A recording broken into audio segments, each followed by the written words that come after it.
김장 모시고 정치 토크 해보는 시간 마련했습니다. 김철근 개혁신당 사무총장 그리고 장윤미 민주당 법률위원회 부위원장 두 분 나오셨습니다. 어서 오십시오. 예, 안녕하세요. 예, 반갑습니다. 많이 덥죠?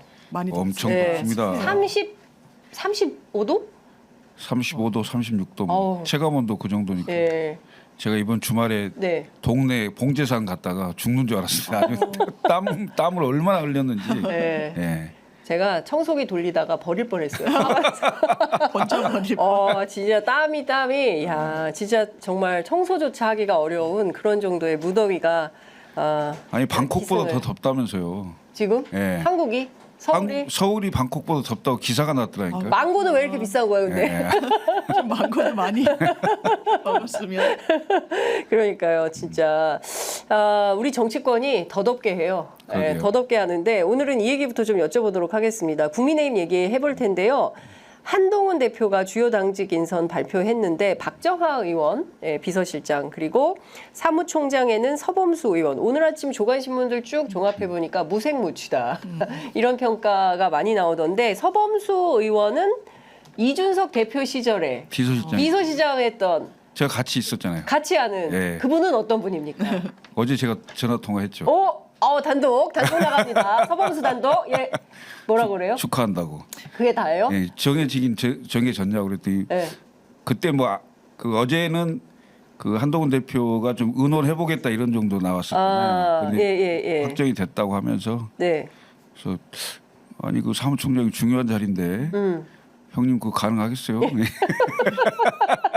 뭐라셔요? 그 형님 뭐라고 얘기해요? 예. 그 형님이야 뭐 나야 뭐 다 시켜주면? 친하잖아. 나야 뭐 다 친하잖아. 두루두루. 예. 예. 서병수 의원. 예, 막내 동생. 막내 동생. 예, 예. 그러니까 형제가 국회의원을 했어요. 그렇죠. 예. 예, 그 울주군에서 했는데 원래 이제 행정고시 합격해서 네. 경찰로 투신을 했어요. 네. 그래서 마지막 경찰 대학장을 했고 예.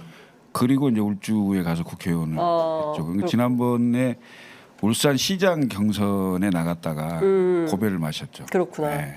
자, 그러면 여기서 핵심은 박정하, 서범수는 아닌 것 같고 과연 정점식을 어떻게 할 거냐 이 정책위 의장 바꿀 거냐 안 바꿀 거냐 바꾼다 안 바꾼다 어떻게 생각하세요? 안 바꿀 것 같은데. 안 바꿔요? 그래요? 그 왜냐하면 지금 보통 이제 5대 4냐 뭐 4대, 네, 4대 5냐 뭐 이 얘기를 하는데 네. 이게 그 통합 선거를 하면 그게 굉장히 중요하죠. 통합 선거를 하면 네. 1등이 당 대표고 2등부터 뭐 예를 들면 6등까지 최고위원 한다 이렇게 하면 1, 2등 사이가 굉장히 중요한 포지션이 되는데 네. 이게 분리 선거잖아요. 당 대표 따로 뽑고 최고위원을 따로 뽑았기 때문에 당 대표가 거의 정권을 갖는 대표입니다.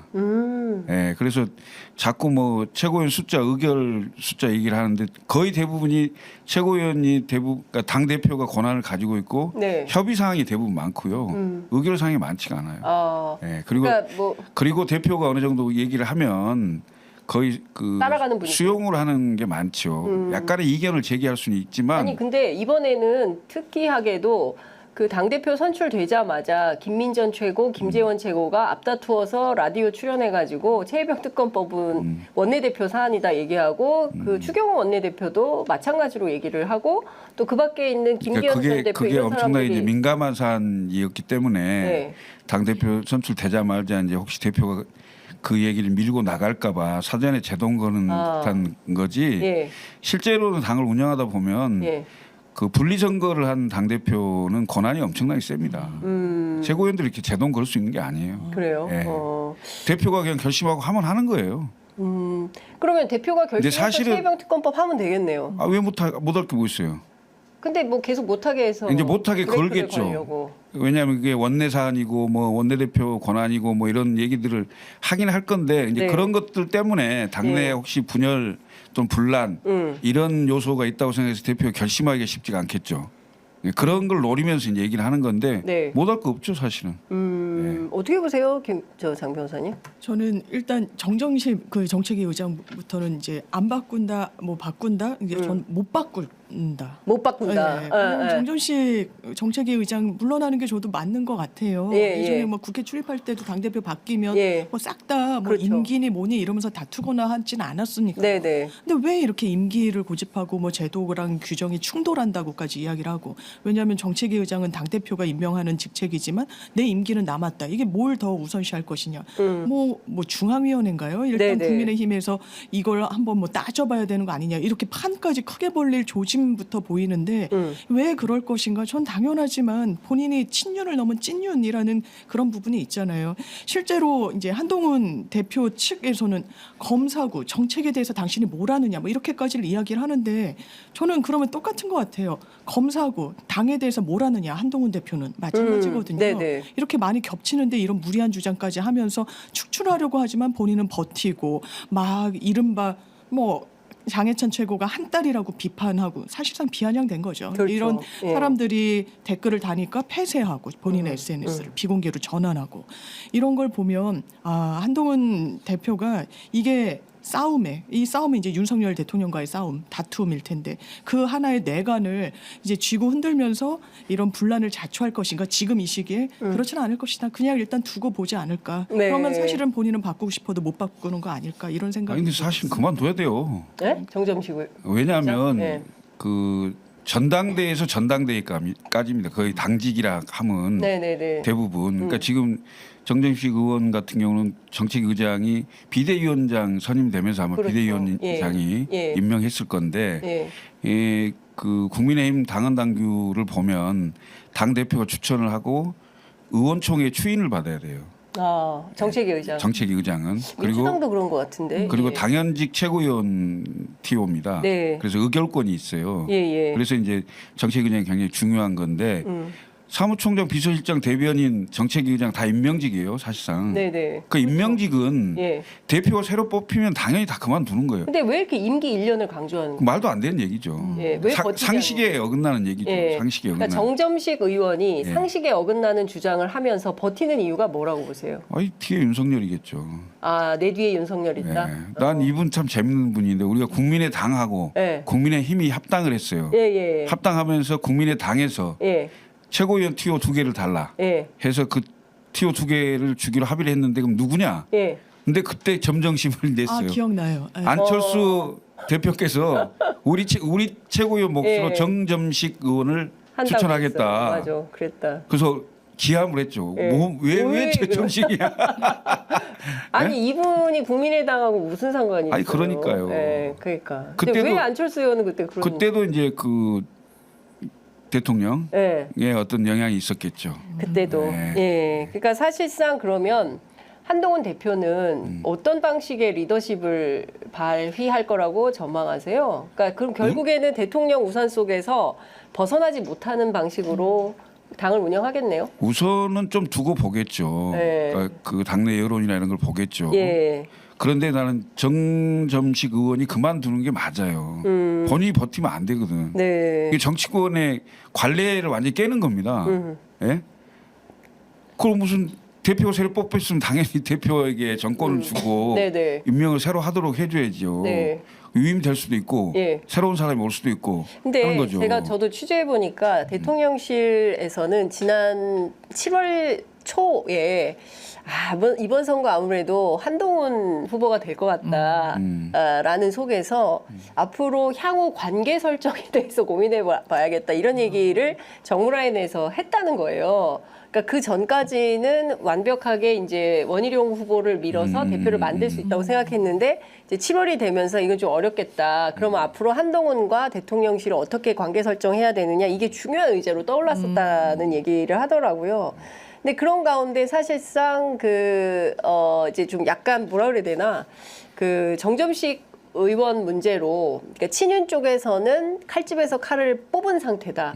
그렇기 때문에 한동훈 대표 쪽에서도 칼을 안 뽑을 수 없는 상황이 됐고 정점식 의원 문제를 어떻게 처리하느냐에 따라서 일전이냐 뭐 후퇴냐 이게 결정이 될 거다. 이런 이제 막 그 전망들이 막 나오고 있는데 장 변호사님 뭐 저는 한동훈이라는 정치인이 칼집에 칼을 빼는 그 진정성과 소신이 있나 상당히 좀 물음표예요. 네. 왜냐하면 일전을 불사할 용기가 있나? 왜냐하면 최상병 특검에 대해서도 그렇습니다. 저는 네, 네. 비겁하다고 생각해요. 예. 왜냐하면 이런 식의 빠져나갑니다. 아까 말씀 주셨지만 이게 공동 대표 체제도 아니고 완전히 한동훈의 당대표 그것도 60%가 넘는 이런 지지를 받아서 했는데 본인이 첫 출사표로 던졌던 최상병 특검과 관련해서도 물러납니다. 그러면서 저는 그 물러나는 방식도 상당히 비겁해요. 뭐 우리는 민주당 같은 이재명의 일극 체제가 아니라서 내가 내 맘대로 못한다라고 이야기를 합니다. 뭐 토론한다 그랬죠. 예, 네. 근데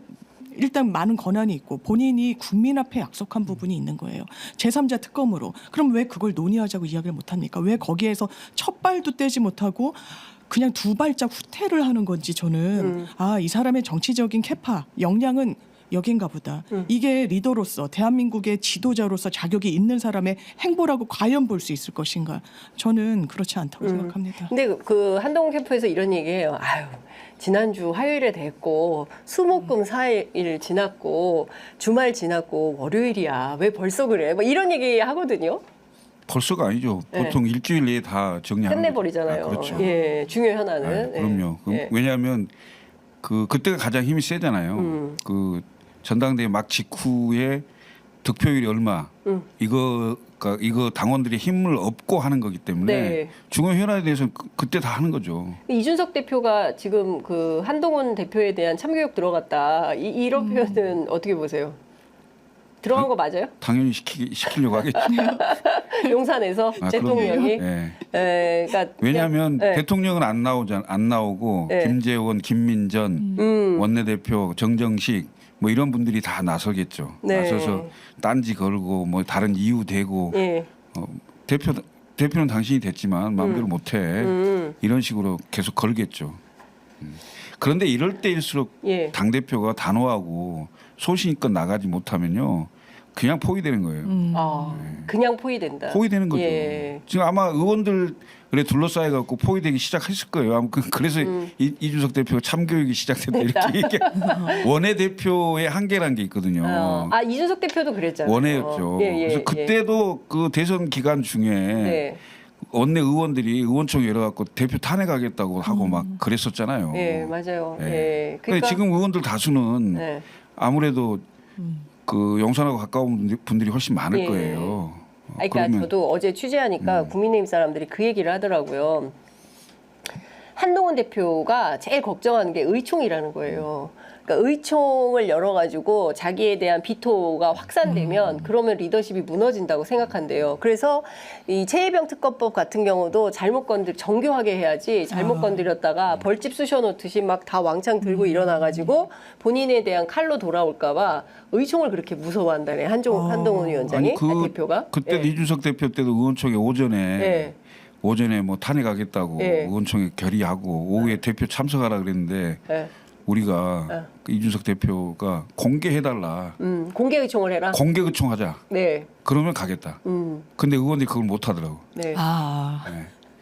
여기도 비공개로 하겠네요. 근데 거의 대부분 비공개로 그 얘기도 하겠죠. 하더라고요. 3선 이상의 한동훈 대표를 지지하는 세력이 없다는 거예요. 중진들이. 저는 네. 국민의힘에 약간 그런 네. 그 분들께 말씀을 들은 게 있는데 예. 일단 지금 전당대회 국면에서 좀 많이 실망은 했다는 거예요. 네. 이건 좀 너무 금도를 넘었어요. 제가 이제 외부자로서 보더라도 그래서 뒷짐지고 계속 너 얼마나 잘하는지 보자라는 기류가 있을 거라 그랬는데 선배 말씀 주신 거랑 네, 이게 네. 일맥상통하는 거 예, 같고 국민의힘에는 분명히 그런 기류가 있다. 넌 우리 사람도 아니고 우리 네. 당에 애정이 있는지도 우린 잘 모르겠고 예. 뿌리가 잘 내린 사람도 아닌데 예. 이걸 어쨌든 너의 정치적 토대로 삼는데 너 얼마나 잘하나 보자. 이런 기류가 좀 분명히 있는 것 같습니다. 근데 저는 참 이상한 게 한동훈 대표도 그렇고 윤석열 대통령도 그렇고 김건희 여사도 그렇고 국민의힘에 대해서 그닥 좋아하시는 분들이 아닌 것 애정이 같아요. 없는 것 같아요. 아니 심지어 우리 김건희 여사님은 진보의 오야붕이라면서요. 네? 우리가 진보의 오야붕이다. 그리고 윤 대통령 뭐라 그랬어요? 후보 아니, 사실상 시절에 엑스맨이지. 쥐약 먹은 놈들이라고 막 그러고. 아니 엑스맨 아니에요, 네? 엑스맨. 막이라 그러니까 국민의힘을 막이라고. 그런 분들 왜 탈당 안 하고 있는지 모르겠는데 나는. 아니 그러니까 그분들을 네. 통해서 네. 정권을 바꿀 수 있다고 생각했기 때문에 네. 이제 그분들 영입을 했고 그분들이 들어왔고 근데 잘 안 맞을 수 있어요 실제로 자기들이 살아왔던 세월하고 네. 안 맞을 게 제가 보기에는 그 공무원의 정점을 찍은 게 문재인 정부 때잖아요. 네. 서울중앙지검장 검찰총장 그렇죠. 예. 정점을 고소풍 찍을 때 했죠. 예. 그때고 예. 근데 실제로 또 머릿속을 보면 네. 진보는 아니에요. 그러니까 몸과 머리가 다른 것 같아요. 머리는 벌써. 머리는 또 구구적인 사고가 있어요. 완전 70년대 박정희 그러니까. 사고잖아요. 네. 예? 네. 그런 건데 보다 중요한 건 네. 윤석열 대통령이 대통령 자리에 대한 목표를 이뤘기 때문에 5년간 뭘 할지에 대한 생각이 없는 거예요. 저는 철학이 없다고 생각해요. 네. 철학이 없죠. 예, 그리고 대통령을 왜 하는지도 모르겠어요. 지금 따지고 그러니까 보면, 예. 대통령을 해서 내가 뭔가를 이루어 보겠다 이런 생각이 있으면요. 야당이 다수면 야당을 엄청나게 설득하고 그렇죠. 의원들 불러서 이건 꼭 해야 되겠다. 이건 이래서 해야 되니 네. 협조를 해달라. 너희 원하는 게 뭐야? 예. 하고 뭐 좀 주기도 하고 예. 이렇게 해서라도 꼭 뭔가를 이루려고 할 거 아니에요. 예. 근데 그런 게 없어요. 아니 저는 그런 것도 그렇고 외교 그렇게 하려고 하는 게 없어. 그러니까 당연히 야당하고는 예. 니네가 그렇게 해? 예. 그래 내가 할 수 있는 건 법에 거부권. 예. 그냥 거부하는 거야. 아니 그러니까 제일 황당한 게 저는 두 가지인데 이제 앞서서 사도광산 얘기했지만 이 외교 문제 너무 심각해요. 특히 일본 관련돼서 처리하는 거 보면 앞서 이제 을사늑약이냐 내선 일체냐 막 이런 수준까지 지금 가고 있는 거예요. 그러니까 실제로 일본의 극우들은 이제 남은 건 독도다. 독도만 그 일본 땅으로 하면 된다. 끝났다. 계산 끝난다. 뭐 이런 분위기로 가고 있는 건데 이걸 그냥 놔둘 건지에 대한 문제가 하나 있고요. 또 하나는 말씀 주신 대로 이진숙 후보자 처리하는 거 보면 제가 오늘 아침 조간 읽다 기가 막혔는데 민주당이 어떻게 하는지 보고 결정했다는 거예요. 예? 그러니까 이게 게임하듯이 하나? 정치를? 국정 운영을 완전히 무슨 그 상대를 적으로 상정하고 끊임없이 이제 수싸움만 하고 그러면 이긴다고 생각하는 것 자체가 저는 참 이게 철학이 없으니까 그런 것 같아요. 네. 오늘도 한 10,000평을 봤더니 왜 네. 프랑스 올림픽에서 네. 이제 대한민국이라고 그랬는데 북한이라고 그랬잖아요. 맞아요. 예. 그래서 그걸 정정을 해야 되는데 어떻게 해야 되냐? 일본으로 해야 된다라는 거예요. 하도강산에 대해서 이게 뭐야? 대한민국의 정체성을 잃어버리게 하는 한 단면인 건데 네. 저는 선배님 말씀 주신 게 너무 공감이 되는 게 제가 유시민 장관 책을 네. 읽었는데 거기서 하는 이야기예요. 이 윤석열이라는 사람은 네. 목표가 그냥 대통령이었던 거예요. 그리고 한때는 목표가 검찰총장이었고 그때도 뭐 비사 비슷한 걸 들어보면 나머지 후보군들은 검찰개혁을 세게 드라이브 걸려고 하니까 이거는 자제해야 된다 뭐 해야 된다라고 했는데 혼자 검찰개혁 내가 수장이 되겠다 그랬다면서요. 이랬다는 거죠. 예. 그리고 엄청 저자세로 그러니까 권력을 탐하는 자예요. 권력까지가 목표인 거고 그 이후는 없습니다. 권력은 수단인 거예요. 뭘 이루기 위한 대한민국을 어떻게 하겠다는 그 방향성과 철학이 있어야 되는데 그게 없이 권력 자리까지 왔으니까 지금 이 광경이 펼쳐지는 것 같아요. 철학이 없고 방향성이 없고 의식이 없고 민주주의가 뭔지에 대한 고민도 없고 그러니까 그 고통을 온전히 국민들이 감내하는구나. 이 사람은 이런 걸 해서 잘못이다가 아니라 그냥 능력과 의지가 없었던 사람이구나라는 생각이 그냥 시대 정신도 소명 의식도 없죠. 그러니까요. 예. 그러니까 이게 보수도 그거- 아닌 것 같아요. 나는 네, 솔직히 보수도. 말하면 예. 보수라고 하기도 어려운 거 아니에요? 그냥 권력을 누리고 있는 사람이죠. 예, 그냥 권력자죠. 권력자. 예. 그러니까 저는 제가 보수를 등에 업고 예. 보수를 등에 엎은 거죠. 보수 참칭도 아니고 뭐예요? 아니 근데 저는 국민의힘 내부가 이 정도 되면 본인들도 좀 생각을 해야 될 거 아니겠습니까? 그냥 계속 권력 바라기만 하면 다음이 없잖아요. 그러니까 이 분위기로 계속 가면 다음 지방선거 저는 희망 없다고 생각하거든요. 국민의힘 못 이겨요. 아니, 재보선도 저는 못 이긴다고 봅니다. 정권 4년 차에 있잖아요. 예, 지방선거가 예, 2026년 그러니까 올해 하반기나 내년 초에 뭔가 사건이 나지 않는다고 하면 네. 그대로 간다고 하면 2026년 임기 4년 차에 지방선거가 있는데 그럼 보나마 안 하죠. 2년 차에 총선에 이렇게 깨졌는데 4년 차에 그 뭐 국정운영 동력이 되살아날 수 있는 모멘텀도 별로 없을 것처럼 보이고 지금 하는 걸로 봤을 때는 네. 더 망가지는 거죠. 예. 그러니까요. 참 제가 보기에는 참 안타까운 정권이 될 것 같고 역사에 어떻게 기록이 될지 참 지금도 이렇게 보입니다. 어떻게 기록이 될지. 그 국민의힘 시도지사 협의회 만들었어요. 네, 예. 한동훈 견제용이다. 이런 언론 분석. 맞아요? 그 뭐 모든 건 다 한동훈 견제로 다 해석을 하겠네요. 그러니까 네. 그게 시도지사협의회가 없었는데 네. 갑자기 만든 이유가 뭐냐. 근데 시도지사들이 대부분 이제 중앙 언론에 나오기가 쉽지가 않아요. 네, 네. 그런데 이런 협의회라도 만들어서 당내 그다음에 현안에 대한 목소리를 내겠다고 하면 결국 당 대표 견제용 아니냐 이렇게 해석을 하는 건데 네. 결국 잠룡들이 많잖아요 거기에. 그 뭐 오세훈도 있고 예. 뭐 홍준표도 있고 예. 다 생각은 큰 꿈을 가지고 가는 거기 때문에 예. 혼자 나서서 뭘 하기보다는 협의회를 만들어서 그걸 참고로 해서 당내 현안에 대해서도 얘기하겠다는 취지이기 때문에 대표로서는 좀 부담이 되겠죠.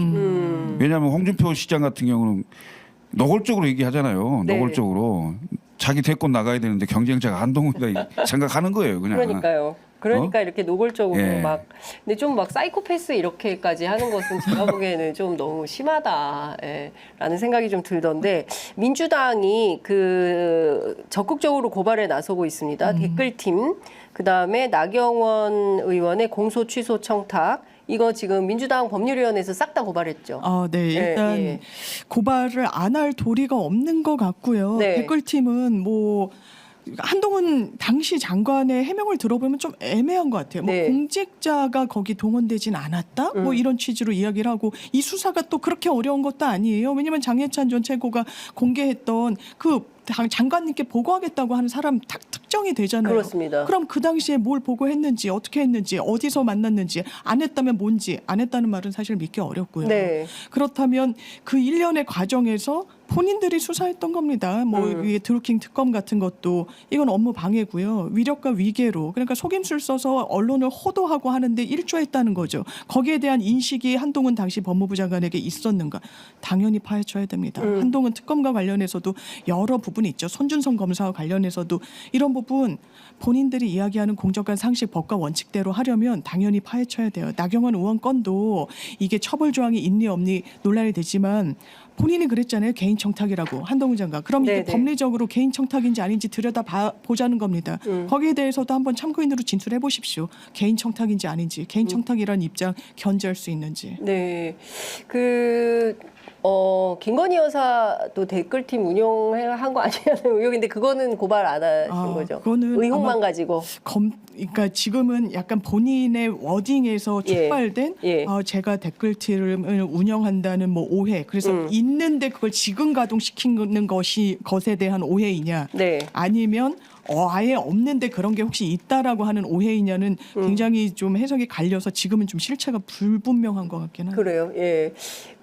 오늘 조선일보 단독 보도를 보니까 대통령실의 제2부속실, 그다음에 이제 국회가 추천하면 특별감찰관 임명하겠다라는 두 개의 메시지가 나왔어요.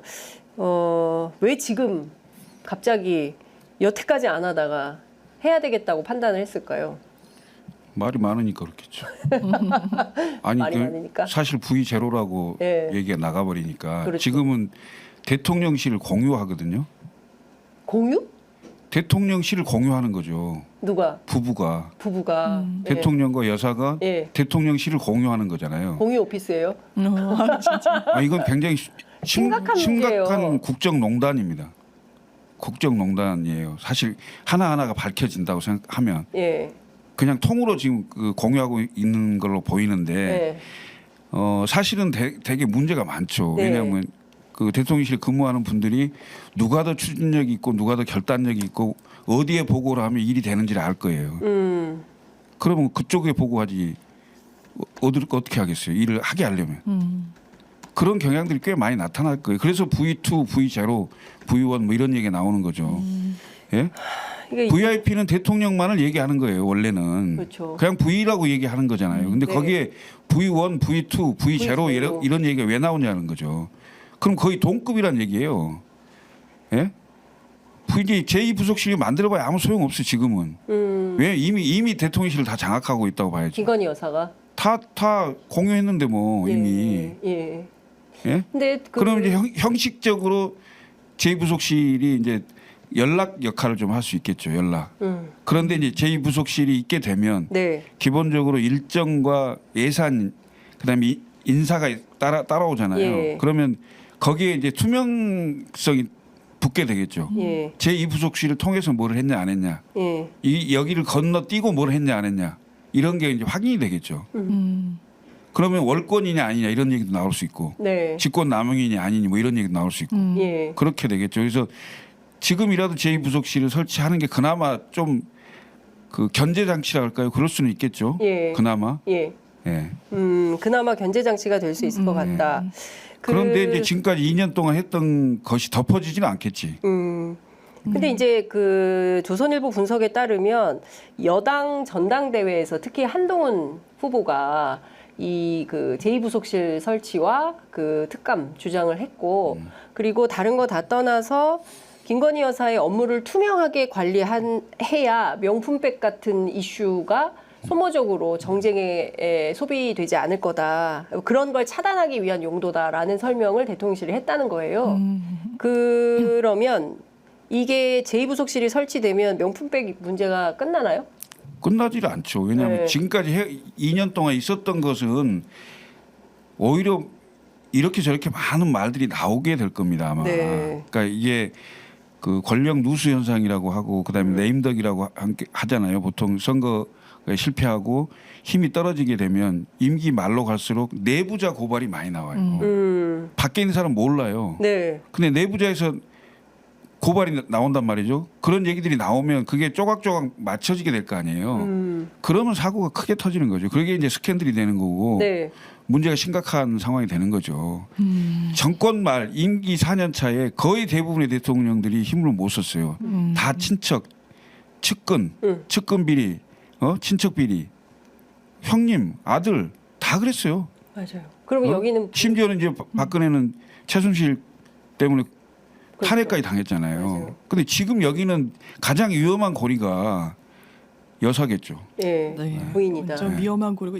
근데 이 정부는 뭐든지 좀 등 떠밀리듯이 하는 것 같아요. 이제 검찰 조사를 받았을 때도 청문회 증인으로 부른다, 막 이러니까 그냥 대단히 이상한 방식으로 조사를 받고 그 뒤에 나오는 이 반응들도 너무 이해가 안 돼요. 네. 이렇게 헌정사의 영부인이 검찰 수사에 협조한 적을 본 적이 있냐라고 하고 뭐 검사 앞에서 뭐 사과했다는 얘기가 나오고 제2부속실도 지금 보니까 조선일보가 단독하고 채널A가 바로 후속 인사까지 이야기를 하더라고요. 뭐 누가 될 거다라고 하면은 그 실체는 있어 보이는데 일단 실기했다. 좀 늦었다. 그럼에도 불구하고 지금이라도 만들어야 된다. 투명하게 봐야 된다. 네. 그런데 이 김건희 여사라는 어떻게 보면 이 정부와 함께 폭주하는 느낌이 있는데 이걸 제동을 과연 이 제도로 걸 수 있을까? 저는 의문입니다. 왜냐하면 지금까지 해오던 어떤 습이 있는 거예요. 김건희 여사한테는. 그 뭐 최재형 목사 거기서 모두 금융위원 막 이렇게 뭐 메모하고 그러고 그렇죠. 실제로 그 인물이 됐다라는 거잖아요. 그리고 정치권 안팎에서는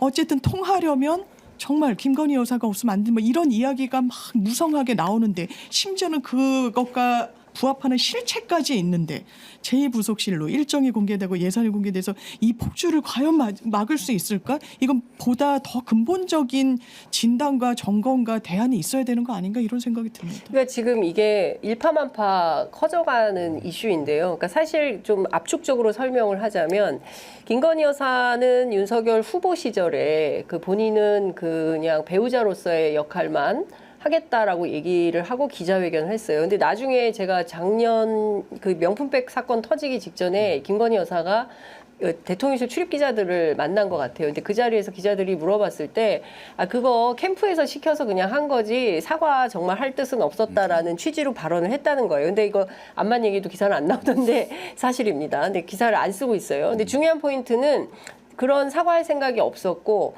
그리고 더 중요한 포인트는 김건희 여사는 정치에 관심이 굉장히 많이 있다는 거예요. 그게 최재형 목사 카톡을 통해서도, 그 서울의 소리 이명수 기자와의 7시간 녹취록을 통해서도 다 드러나고, 최근에는 사회 정책들에 대해서 대단히 적극적이잖아요. 뭐 개식용 금지법을 네. 포함해서 어제는 직접 편지도 맞아요. 썼습니다. 그 저 사진 준비되어 있으면 좀 띄워주시면 좋을 것 같은데.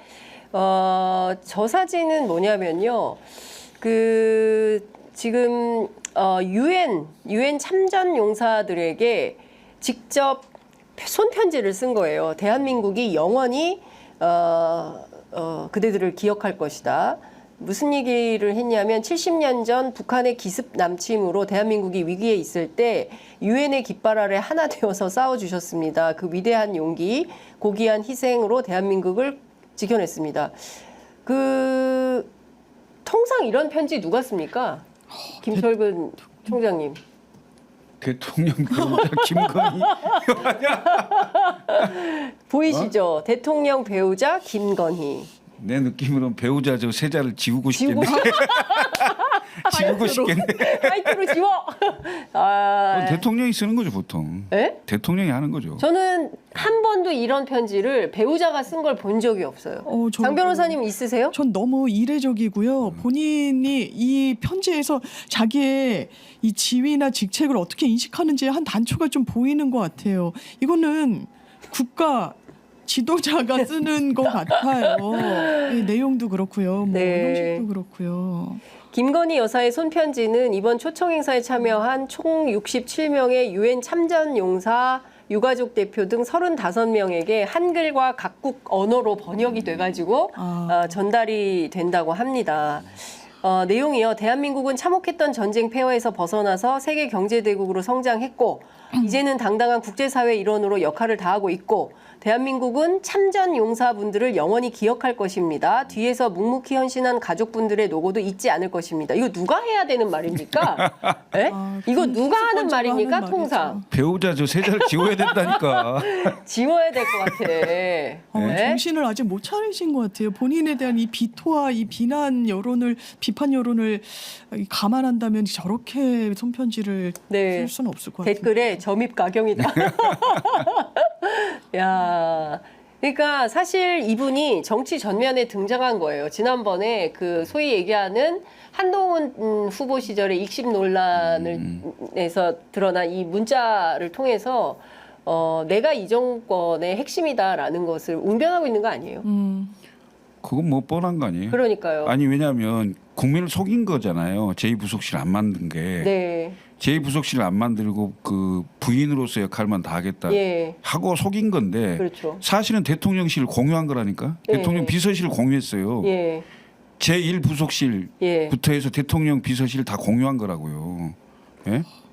그거잖아요. 그러니까 얼마나 무서운 일을 한 겁니까? 이거 민주당 왜 가만히 있어요? 그러니까 한번 우리는 김건희 여사를 대통령으로 뽑은 게 아닙니다. 예, 그런데 거의 대통령의 그림자 역할이 아니라 그 전면에 나서서 이러는 거는 저는 아까도 내부 폭로 이게 조짐이 보인다라고 지금부터 대통령 지지율이 낮으니까 공무원들 말 안 듣고 그리고 뭐 좀 비합리적인 걸 시키면 근거를 남겨놓고 이런다는 뭐 기사까지 나오고 있는데 네. 이제 하나씩 들춰내고 들여다보기 시작하면 어떤 방향으로 어떤 흐름으로 갈지 정말 모르겠습니다. 그 사실 그 대통령 공약이었어요. 제2부속실 폐지는. 그때 그 왜 그랬던 거예요? 왜 그때 이 부속실을 폐지하겠다고 했던 거예요? 그러니까 그때도 그 여사 문제가 굉장히 컸잖아요. 대두가 됐죠. 그러니까 그 여사 뭐 위조학력 문제, 뭐 이런 예. 뭐 논문 문제 네, 논문 시작해서 문제. 뭐 학력 뭐 예, 이런 문제 예. 여러 가지 문제들이 많이 나왔고 네. 그래서 여사가 공적 활동을 하는데 문제가 있는 게 아니냐 예, 이런 예. 문제 제기들이 있었어요. 아 캠프 안에서. 예. 그러면서 그럼 결국은 공적 영역을 못하게 하려면 네. 굳이 영부인으로서 활동을 안 하는데 이 부속실을 만들 이유가 없잖아요. 네. 근데 그게 실수였던 것이 제가 봤을 때 아, 국민을 눈속이만 한 거예요. 얼마나 좋아했겠어. 오히려. 아, 오히려. 제2부속실에만 갇혀 그 테두리를 정해놓고 예. 거기서만 있게 했어야 되는데. 했으면 이렇게 말은 나오지 않겠죠. 예. 왜냐하면 거기에 관리 감독하고 예산 그다음에 인원 딱 배정돼 있잖아요. 예. 예? 그럼 뭘 하는지 다 알잖아요. 근데 당시 캠프에서 예. 제2부속실 그래도 있어야 됩니다라고 얘기하는 분 한 분도 없었어요. 속은 거죠. 그때는. 정말 그 완전히 속았다 는 생각해요. 아, 지금 완전 국민을 속인 거예요. 예. 제2부속실이 없으니까 예. 대통령 비서실을 공유했다니까 내가 보기에는. 야, 예? 얼마나 자유롭고 활개치고 다녔겠어요. 네. 지난 2년 동안. 저는 그런 느낌이 많이 들어요. 그러니까 그 얘기는 들었어요. 김건희 여사가 전체를 다 1급 이상 비서관급을 본인이 다 뽑아서 본인이 다 알지 대통령 누군지 잘 모른다라는 얘기도 제가 들었습니다. 그 이종호 씨라고 있지 않습니까? 네, 그 도이치모터스 주가 조작 2차 주포고 네. 이번에 멋쟁 해병 카톡방에 등장한 그 블랙펄 인베스트 대표인데 이분이 VIP는 김건희라고 했어요. 이분이. 아니, 그러니까 이건 예. 제가 그분을 예의주시해야 된다고 생각했는데 이종호가 핵심이다. 왜냐하면 그렇게 말한 게 사실이라면 네. 국정농단의 꼬리가 밟힌 거거든. 아, 꼬리가 밟혔다. 네. 이종호로. 네. 예. 거기를 통해서 조사를 하기 시작하면 네. 이종호 여기저기 했던 말들 있잖아요. 맞아요. 그걸 사실관계만 확인하면 네. 그건 바로 드러나는 거예요. 실제로 드러나고 있지 않나요? 단편이 왜냐하면 그 영등포서에서 마약 그렇습니다. 수사를 예. 하는데 예. 세관 공무원들이 얽히고 그래서 그 수사를 좀 단단히 하고 브리핑까지 하려고 했는데 그 사람들과 있는 사람들이 그 거기서 별 2개 달아줘야 돼 뭐 이랬던 네, 네, 인물이 네. 하나가 있는데 전화를 해서는 네. 하지 마라 막 노병로 읍소도 하고 법무관이죠. 예. 그러면서 이게 실체가 뭐 허풍 떨었네 처음엔 뭐 이랬는데 허풍만 떤 게 아니에요. 실제로 막 착착착 움직여 보여요. 실제로 네. 뭐 브리핑도 못 하고 최근에도 막 그 참고인으로 당시 이제 형사과장이 나오기도 하고 이랬는데 이거는 이런 걸 국정농단이라고 하는 거죠. 이런 걸. 제가 조금 설명을 좀 드리자면 어제 국회 행안위가 열렸는데 그 자리에 그 임성근 사단장 그 문제와 관련해서 또 다른 증언, 그러니까 지금 말씀하신 이종호 씨가 실제로 인사 개입을 했다고 한다면 어떤 것인지를 확인하려고 말씀하신 대로 마약 조직원, 세관 직원 유착 의혹 사건에 대해서 수사를 하고 있었던 당시 영등포 경찰서 형사과장 백혜룡 경정이 출석을 했어요. 그래서 무슨 얘기를 했냐면 이거 잘 수사해서 발표하려고 했는데 그게 작년 9월 중순이라고 하는 겁니다. 브리핑 앞두고 김찬수 당시 영등포 서장이 전화를 걸어가지고 세관 직원이 마약 밀반입 사건에 연루된 사실을 용산이 잘 알고 있다. 용산에서 아주 안 좋게 보고 있다. 에? 괘씸하게 보고 있다는 취지였고 그 얘기를 듣는 순간 머리가 하얘지는 느낌이 들었다. 이거 하지 말란 얘기. 뭐 실제로 안 된다. 그래서 이제 이분이 무슨 얘기를 했냐면 브리핑 연기하라고 이제 경찰서장이 이제 전화를 한 거예요. 그래서 저 백혜룡 경정이 안 된다 이거 약간 그 군안의 박정훈 대령하고 비슷한 스탠스인 거예요. 이거 신뢰가 깨지는 일이어서 이거 안 된다라고 하니까 계속 밀어붙였던 모양이에요. 결국 이분은 그냥 받아들여서 브리핑을 안 하는 걸로 이제 결론을 냈다는 건데 그 다음에 앞서 말씀하신 조병로 경무관 이 사람은 누구냐면 그 이종호 씨가 실제로 로비를 했다고 말한 그 당사자입니다. 세관 얘기 안 나오게 해주시는 거죠. 이렇게 전화를 실제로 했었다는 거예요.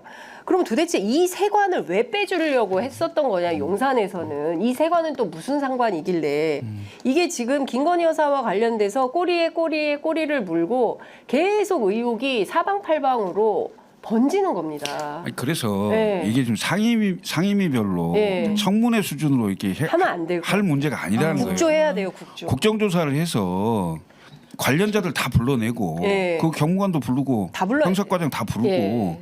그다음에 이종호 씨 있잖아요. 네. 이분도 동행명령적 발부해서 맞아요. 국정조사에는 강제권이 있습니다. 맞아요. 네. 예. 그렇게 해서 국정조사를 해야 됩니다. 그래야 국민들이 이게 실타래처럼 이게 풀려진다는 맞아요. 거예요. 예. 그러니까 이걸 왜 자꾸 법사위 따로 행안위 따로 예. 이게 안 된다니까? 왜 이렇게 하는지 나는 모르겠어요. 그러니까 저도 민주당의 네? 원내 전략이 그다음에 이게 그 그게 안 되는 거예요. 거부권 행사가 안 돼요. 예? 국정조사 요구서는 거부권 행사가 없어요. 아니 그러니까 결심하면 의장이 결심하면 할 수 있는 할 수 거죠. 있는 거예요. 그리고 제가 그 국회의장실 주변 취재해 보면 우원식 의장이 국정조사에 대한 의지가 상당히 강하다는 거예요. 하겠다는 네, 의지가 강한데 근데 계속 민주당이 청문회 위주로 판을 짜니까 이게 일단은 청문회도 할 필요도 있죠. 아니 해야 양측이 되지만. 소년된다니까. 오히려 민주당이 국민들이 네. 자꾸 뭐 청문회 했는데 별게 없어. 그러니까. 그럼 양측이 소년된다니까. 그러니까 저는 뭐 두 차례 이번에 또 한다는 거잖아요. 네, 그 저 한동훈 특검법, 김건희 특검법에 대해서 법사위 차원에서 공청회와 청문회를 또 한다는 건데 제가 보기에는 국조로 바로 가야 됩니다. 원내 지도부가 판단해서 국정조사해서 판을 키워야 되지 않을까요? 그러니까 제가 생각하기에는 그 아까 말씀드린 이종호죠. 네, 네, 이종호 이분이 꼬리가 밟힌 거라니까. 맞아요. 그 꼬리를 자꾸 흔들면 몸통이 흔들릴 거예요. 아, 예? 그러니까 거기를 주목하고 파고 들어가야 되는데 네. 그 파고 들어가 국회가 파고 들어갈 수 있는 방법은 국정조사가 제일 세요. 그렇습니다. 예. 예. 근데 최근에 정말 재밌는 현상이 뭐냐면 저도 이제 취재 당사자로서 그 이종호 씨 그 포함된 몇쟁 해병 단톡방이 네. 5명이잖아요. 이종호 그다음에 송호종이라는 그 경호처 네. 직원. 이 경호처 직원이 호남 출신이에요. 그래서 민주당하고 가까워요.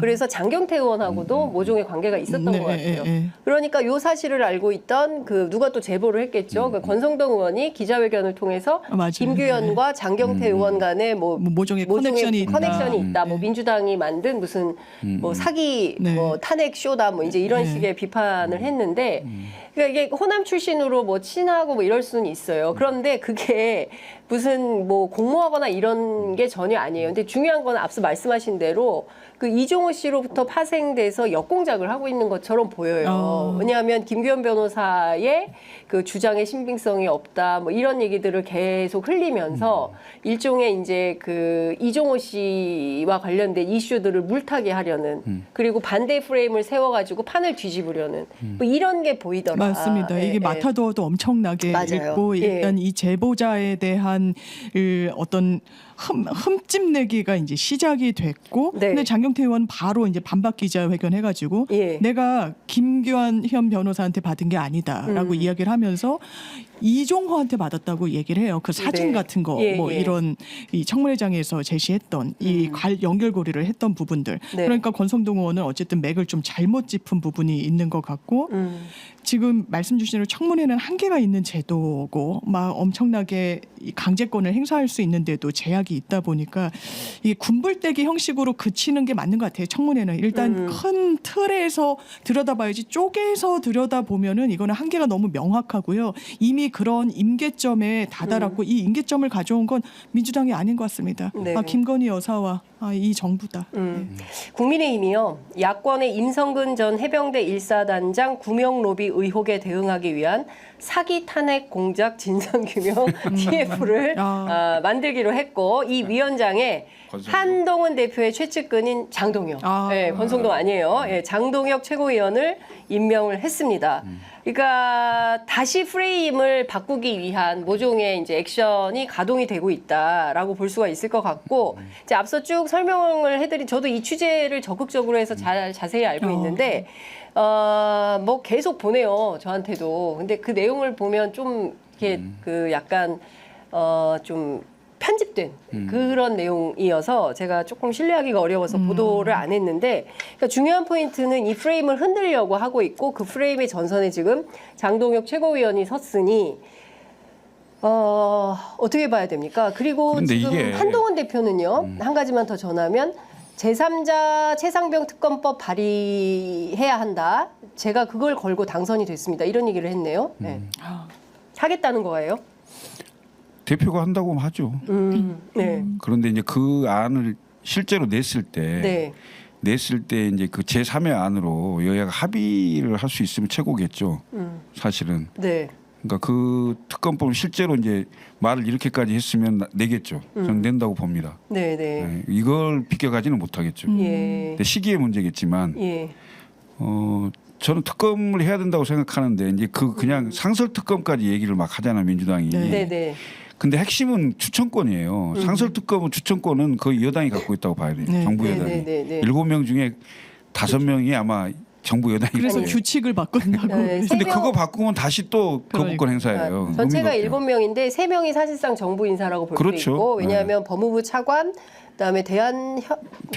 부회장인가 뭐 네. 이렇게 되고 한 사람이 법무부 차관일 거예요. 네. 예, 맞죠? 네. 세 네, 명이고 그렇게 그다음에 이제 여야에서 두 둘 명, 해서 네. 4명 모두 이제 7명이 추천 그럼 통과는- 5대2예요. 5대2. 그렇죠. 그럼 5대 이제 2인데 상설특검은 안 된다고. 정부 여당의 사람을 임명하는 것 같은 거예요. 사실상. 네네. 그래서 의미가 없는 거고. 그러니까 예. 추천권이 어디에 있냐가 굉장히 중요한 핵심 중에 하나인데 네. 전례가 있어요. 박근혜 대통령 국정농단 사건 때 박근혜 대통령이 소속된 정당이 아닌 정당만 추천을 했어요. 맞아요. 네, 네. 예, 그래서 예. 민주당하고 국민의당이 당시 추천을 해서 국민의당이 추천한 박영수 특검이 된 거예요. 네, 네. 맞아요. 그 어쨌든 본인 입장은 제3자 특검법이 필요하다라는 것이고 김건희 특검법은 반대다라는 입장을 분명히 했다고 하고요. 잘 설명하겠다. 국민의힘 내부를 뭐 잘 설득하겠다. 근데 특검법 자체를 반대하지 않나요? 국민의힘은? 그게 당론으로 돼 그게 있죠. 당론이잖아요. 네, 반대하는 게 그래서 당론이네. 그거를 추경호 원내대표가 당론으로 결의해버리지 네, 않았습니까? 네, 네. 근데 이러면 대표가 당론을 거부하는 상황이 되는 건가요? 바뀔 수 있죠. 상황에 따라서. 상황에 따라서. 네. 지난주였는데. 아니 그리고 뭐 17명 네. 친한파 의원만 반대 결의해도 네. 되니까. 재의결도 가능하잖아요. 예. 네. 하여간 좀 그. 그런데 이제 이게 대법원장 추천을 하자는 거잖아요. 네. 대법원장 추천하고 그다음에 언론 브리핑 횟수를 좀 제한하고 네, 네. 뭐 이랬을 네, 네, 거예요 네. 아마. 예. 그러면 그 대통령과의 어떤 연관성에 대한 의혹 이런 거는 비껴갈 수 있다라고 한동훈은 생각할 수도 있어요. 한동훈이 엄청난 법 기술자잖아요. 엄청난 법 기술자. 그래서 그 김건희 여사 특검은 반대할 거예요. 김건희 여사 특검은 빠져나갈 방법이 없거든. 근데 이건 빠져나갈 방법. 빠져나갈 수 있다고 저는 보는 거예요. 한동훈 대표가 네, 네. 그래서 제3자 특검 하겠다고 하는 예, 거다. 한동훈을 법무부 장관 시킨다 하면서 윤석열 대통령이 했던 얘기를 내가 직접 들었어요. 뭐라 그랬어요? 예? 뭐라고? 한동훈 시킨 게 좋을 거야. 그 사람은 딱 정확하게 외과 수술을 하거든. 팔자이다. 정확하게 외과 수술 맞아. 예, 명언이야. 예. 그렇게 얘기하는 걸 보면 예. 한동훈이 판단했을 때 최혜병 특검을 해도 예. 대통령은 비껴갈 수 있다 이렇게 생각할 수 있어요. 그런데 김건희 여사 건은 특검하면은 위험하다고 보는 거죠. 그러면 결국 그러니까 반대하는 거지. 그러면 한동훈 대표는 윤석열, 김건희 두 부부 두 내외를 보호하는 쪽으로 특검판을 짜겠다 이렇게 봐야 돼. 겉으로는 싸우는 것처럼 보이지만 예. 결국은 보호하지 않을 수 없는 상황이 되겠죠. 예. 셋은 운명 공동체니까. 예. 아는 게 서로 너무 많을 거 아니에요. 그렇죠. 예. 예. 그 얘기 들었어요. 그 선거 캠페인 과정에서 우리도 문자 많다. 우리도 갖고 네, 있다. 김건희 여사만 문자 있는 거 아니다. 우리도 문자 많다. 우리가 갖고 있는 문자 까면 탄핵이다. 그런 얘기를 한동훈 캠프 관계자들이 해줬습니다. 뭐 저만 들은 건 아니고요. 많은 기자들이 예, 들었어요. 그러니까 중요한 포인트는 계속 이렇게 그런데 국민들이 어디까지 봐넘길 것인가가 중요한 변수인 것 같아요. 아니 그러니까 그 박근혜 대통령 때 김무성 대표 생각을 한번 해보세요. 네. 대통령 사이가 별로 안 좋았잖아요. 그리고 한때 대권 1위였잖아요. 네. 근데 언제 사라진지도 모르게 사라졌어요. 한동훈 아, 언제 사라질지도 모를 겁니다. 저는 그렇게 봅니다. 대한민국 국민이 바보가 아닙니다. 검찰 출신, 검사 출신 대통령 만들어놨던 이 모양인데 또 검사 출신 해요? 되겠습니까? 안 될. 이 말 한마디면 끝나는 거예요. 제가 보기에는 안 찍을 것 같아요. 사람들이. 진짜 이 학습 효과가 세게 왔어요. 검사 뒤였어. 학을 때. 학을 때. 검사 힘들어. 야, 안 되겠다. 예, 너무 힘들다. 대파 875원으로 확실히 예, 확실히 되었어요. 알겠습니다. 뭐 저희가 뭐 쭉 얘기를 좀 나눠 봤는데요. 여하튼 지금 상황에서는 최혜병 특검법에 대해서 법기술자, 예, 법기술자 한동훈발 특검법이 실제로 어떤 전국에 영향을 미치게 될지 겉으로는 뭔가 하는 것처럼 액션은 취하지만 실제로는 사실상 대통령을 보호하거나 비호하는 방식으로 귀착될 가능성이 매우 높다. 가능성이 높죠. 그다음에 네. 대법원장도 대통령 이번 윤석열 대통령이 그렇죠. 지명했잖아요. 임명장을 줬죠. 예. 지명했잖아요. 네. 그런 분이기 때문에 결국 말이 통하는 사람을 특검에 앉힐 가능성이 있죠. 그러면 기술을 부린다고 봐야죠. 아, 기술을 부린다고. 저는 그렇게 보입니다. 아, 한동훈의 법 기술 들어간다. 법기술 걸고 간다. 알겠습니다. 오늘 두 분 말씀 여기까지 듣도록 네. 하겠습니다. 말씀 잘 들었습니다. 고맙습니다. 고맙습니다. 네.